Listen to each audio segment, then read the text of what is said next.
నాకు ఆ పని ఉందయ్యా, ఈ పని ఉందయ్యా, పొలానికి వెళ్ళాలి, మేకలు తీసుకురావాలి, పశువులు తీసుకురావాలి, వ్యాపారం చేయాలి, లేదా ఇవన్నీ మనకి సాకు బొబ్బలు చెప్పి వెళ్ళిపోతాము. ప్రార్థన చేయాలంటే, దేవుడితో ముందు గడపాలి దినాలంటే, దేవుడితో జీవించాలంటే ఈరోజు చాలా మంచిది అది అర్థమవుతానే లేదు.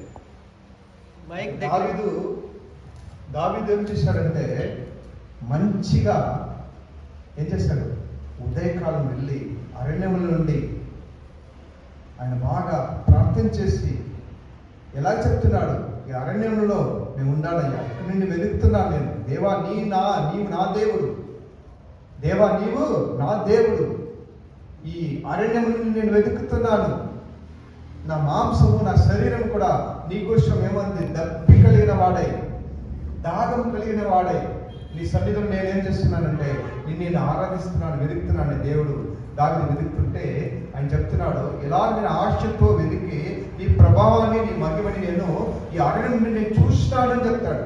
అక్కడ ఏం చెప్పింది, చూస్తానని చెప్పలేదు, చూసినాను. హల్లెలూయా. లేదా మనం దేవుడు ఒక ప్రభావాన్ని, దేవుని శక్తిని పొందుకోవాలంటే, దేవుడు బలం పొందాలంటే, దేవుడి దర్శనాన్ని, దేవుడి చిత్తాన్ని తెలుసుకోవాలంటే ప్రార్థన ద్వారానే మనం తెలుసుకుంటున్నాం. ప్రార్థన లేకుండా మనకి దేవుడితో సంబంధం ఉండదు. ఉంటుందా? ప్రార్థన ద్వారా మనం దేవుడితో మాట్లాడతాం. మనం ప్రార్థన చేస్తే ఎవరితో మాట్లాడతాం? అది తండ్రి తన పిల్లలు ఉంటారు కదా, వాడి పిల్లలు ఏం చేస్తారు, తండ్రి దగ్గర అడుగుకుంటున్నారు, నాకు తండ్రి, నాకు స్కూల్కి వెళ్ళాలి, నాకు బుక్స్ కావాలి, నాకు పెన్ కావాలి, నాకు ఏమో కోరికలు ఉన్నా వాళ్ళ పిల్లలు ఏం చేస్తారు, తండ్రి దగ్గర అడుగుతారు. తండ్రికి పిల్లలకి సంబంధం లేదంటే ఏమైనా దొరుకుతుందా పిల్లలకు? అలాగే దేవుడికి నాకు సంబంధం లేదంటే మనకి ఎలాగ ఆశీర్వాదం వస్తుంది, ఎలాగ ఆరోగ్యం ఉంటుంది మనకి, ఇలాగ దేవుడు ఒక కార్యం మనకి జరుగుతుంది. ఒక క్రైస్తవునికి కావాల్సిన ఫస్ట్ ఏమంటే ప్రార్థన ఒక జీవితం.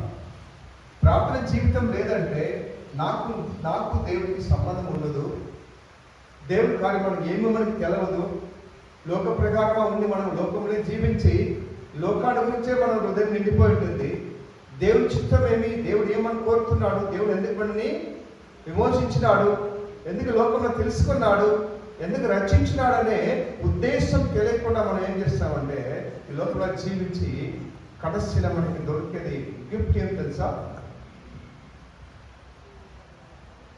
ప్రార్థించే ఆత్మ పాపం చేయదు, పాపం చేసే ఆత్మ ప్రార్థించదు.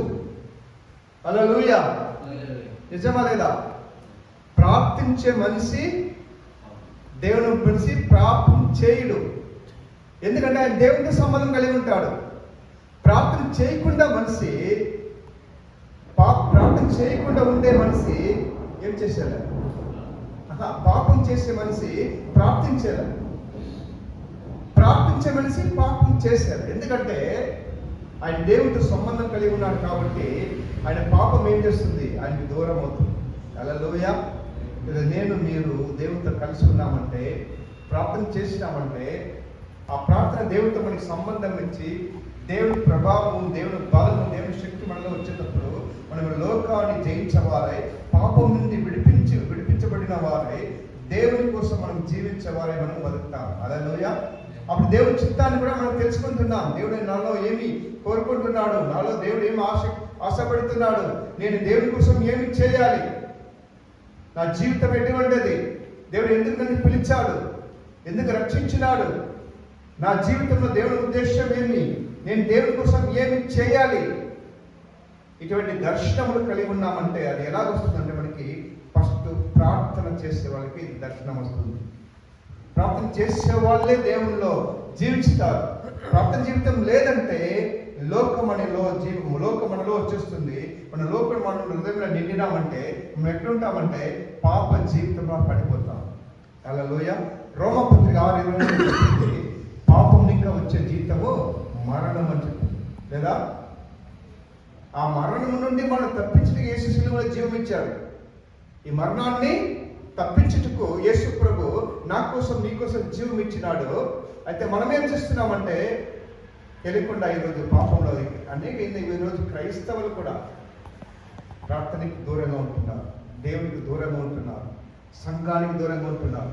ఏదో పనులు చేసుకొని ఎప్పుడు నెలకు 1 గీత 2 గీతాలు సంఘానికి వస్తే చాలు, వరానికి 1 గీత వెళితే చాలు. వేరే రోజంతా లోకం కోసం లోకంలో జీవిస్తున్నాం మనం. అటువంటి జీవితం లేకుండా ఈరోజు మనకి ఒక నూతన దేవుడు ఒక బలము మనం పొందుకున్నాడు. ప్రార్థన బలము పొందాలి, ప్రార్థన అభిషేకం పొందాలి, ప్రార్థించాలి. మనకి ఫస్ట్ ఏం కావాలంటే మనకి ఆశ కలిగి ఉండాలి, ప్రార్థన దాహం ఉండాలి, రోషం కలిగి ఉండాలి. క్రైస్తవులని దేవుని బిడ్డని రోషం మనలో ఉండాలి. ఒక అధికారం మనం పొందుకునాలి. ప్రార్థించే వాళ్ళకి దేవుడు అధికారం ఇస్తాడు, తన బలం ఇస్తాడు. ఆయన లోకాన్ని ఎదిరించే బలము, సైతాన్ మీద మనకు బలం, అధికారం ఎప్పుడంటే ప్రార్థన జీవితం ఉండే వాళ్ళకి పొందుకుంటారు. ఈ ఉదయకాలం దావీదు గురించి అలాగా ఉదయకాలం దేవుని వెతికినాడు, ఆశతో వెతికినాడు, దాహంతో ఆయన వెతికినాడు. లేదా ఆయనలో ఆసక్తి ఉండింది. ఆయన ఎటువంటి సమయం అయినా కూడా, ఎటువంటి సమయం అది అరణ్యము, అక్కడ ఏమీ లేకుండా ఒక సమయం, ఆ సమయంలో అక్కడ ఏం చేశాడంటే దేవుడిని దావీదు వెతికి ఏం చేశాడు, ఆయన ప్రభావాన్ని మహిమని పొందుకున్నాడు. ఆయన హల్లెలూయా. నేను మీరు కూడా ఏం చేయాలంటే ఈ ఉదయకాల సమయంలో దేవుని ప్రభావం, దేవుని మహిమని పొందిన వారై దేవుని కోసం ఏం చేయాలి, మనం జీవించాలి. అలాగే ఈరోజు దేవుని తాడే తమ ప్రభా నాకు ప్రార్థన జీవితం నాకు కావాలి, ప్రార్థన శక్తి నాకు కావాలి. ఎందుకు మనకి ప్రార్థన శక్తి కావాలా? లోకంలో దేవుని కోసము ఇక్కడ చూడండి, ప్రభా చేయండి, మీరు వాళ్ళు చేయండి, సరియా? దేవుని తాడగలం ప్రభా.